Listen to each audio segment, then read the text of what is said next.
Hola a totes i a tots, em diuen Esther Vázquez i soc metgessa de família al Centre de Salut de Sant Marcelí. Aquest és el meu lloc de treball i estic acompanyada d'un magnífic equip mèdic d'infermeria, auxiliars i administratius. Ja des de ben menuda tenia clar a què em volia dedicar de major. El que més m'agrada de la meva feina és el tracte directe amb el pacient, fer-ho d'una manera propera i personal. Per això, el primer motiu per a triar aquesta professió tan bonica és poder ajudar aquelles persones que realment ho necessiten, estar al seu costat quan ho demanen i acompanyar-los al llarg de tota la seva vida. Aquesta és la meva consulta. Però, per a poder arribar fins ací, primer vaig estudiar el batxillerat de Ciències de la Salut a la Florida des de l'any 2008 fins al 2010. Recorde aquells anys com una de les millors èpoques de la meva vida. He conegut persones que a dia d'avui continuen sent amics i les professores i els professors que m'acompanyaren durant aquell temps van ser una guia fonamental en la meva formació i m'aproparen al món de la ciència.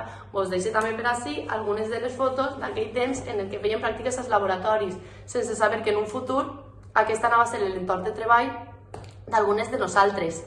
Si em permeteu que us doneu un consell, exprimiu al màxim aquests dies, interesseu-vos per tot el que apreneu i aprofiteu tots els coneixements que vos han transmès.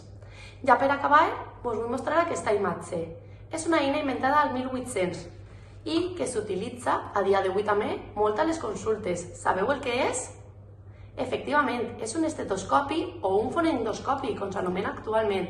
S'utilitza per a escoltar els sorolls interns del cos, tant el cor, els pulmons, les vísceres abdominals. També s'utilitzava per escoltar els sorolls fetals de les dones que estaven embarassades.